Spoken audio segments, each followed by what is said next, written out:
ब्रह्मैव तेन गन्तव्यम् ब्रह्मकर्म समाधिना ततो सेवाव्रता भक्त्या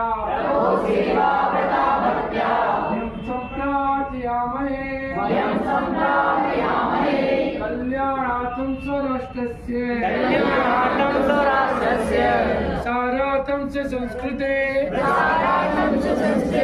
विश्वस्याभिजयो येन स्यात्प्रदानां च रक्षणम् सर्वत्र सर्वदा शान्तिः समाधानं च सर्वदा ॐ शान्ति शान्ति।